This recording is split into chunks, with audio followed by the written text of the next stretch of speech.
Ok, pessoal, vamos falar agora sobre números primos. Não é um assunto muito complicado e aqui a gente vai falar de forma introdutória, porque é um assunto que tem como referência, pelo menos nesse vídeo, o conteúdo do sexto ano. Então, olha só, a ideia aqui é que você veja um número natural e você saiba reconhecer se esse número natural é um número primo ou um número composto.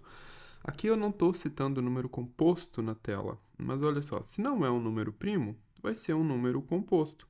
E como que a gente pode identificar o número primo? Primeiro, a gente está falando apenas de números naturais, ou seja, são números que começam do zero e você vai adicionando um para obter o próximo, certo? Zero mais um, 1. 1 mais um, 2. 2 mais um, 3. 3 mais um, 4. E assim em diante. A mesma coisa aqui, não importa qual número, quão grande ele seja, ó, 16 mais um, 17. E você tem o próximo número natural, certo?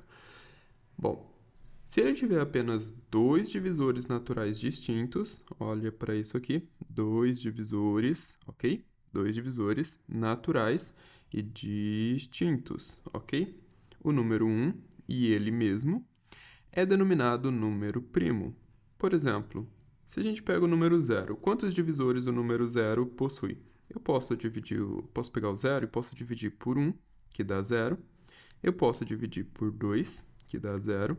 Posso dividir também por 3, que dá zero. Por 5, que dá zero. Por 7, que dá zero. Posso dividir por 158, que dá zero. Então, o zero é divisível por todos os números naturais, certo? O que não ocorre, talvez você esteja se perguntando, e zero dividido por zero? Isso daqui, pessoal, não ocorre. Isso daqui é uma indefinição, ok? Sempre que vocês verem isso daqui, vocês vão chamar de indefinição. Tranquilo? Não é muito complicado. Se você vê zero dividido por qualquer outro número, não importa qual número seja, 7, por exemplo, isso aqui dá zero. Se você vê zero dividido por zero ou qualquer outro número dividido por zero, você vai escrever que é uma indefinição, tá? Tá, então a gente já pode excluir o zero, porque a gente sabe que ele não tem apenas dois divisores naturais, então vamos tirar ele fora. E o número 1? O número 1 tem quantos divisores naturais? Eu consigo pegar o número 1 e dividir ele apenas por 1, certo? Não consigo dividir por nenhum outro número. Não consigo dividir por 2, por 3, por 4, por 5, porque vai dar números que não são naturais. Eu até consigo, mas não dentro dos números naturais. O resultado tem que ser um número natural também, tá? E o único resultado com o número natural é 1 dividido por 1, ou seja, não tem dois divisores naturais distintos, tem apenas um divisor natural, né? Ia falar um divisor natural distinto, mas só tem um divisor natural. Então, a gente pega e exclui o número 1 também. Agora, o número 2. Se eu pego o número 2, eu consigo dividir por 1, que dá 2, e consigo dividir por 2, que dá 1. Opa, então o número 2 se enquadra na nossa definição. Então ele é um número primo, certo? E o número 3? Se eu pego o número 3, eu consigo dividir por 1 e consigo dividir por 3. Então eu tenho aqui 3 dividido por 1 dá 3. E 3 dividido por 3 dá 1.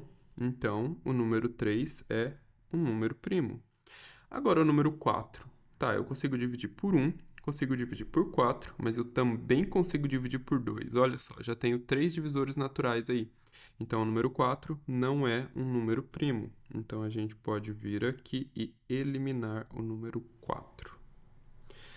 Pessoal, agora, vocês lembram das regrinhas de divisibilidade, certo?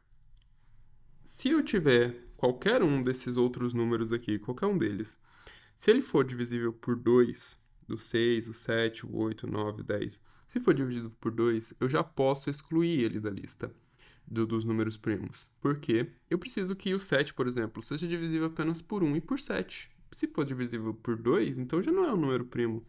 Isso ocorre com o 6. Ó. O 6 é divisível por 2, o 8, o 10, o 12, o 14, o 16, o 18 e o 20.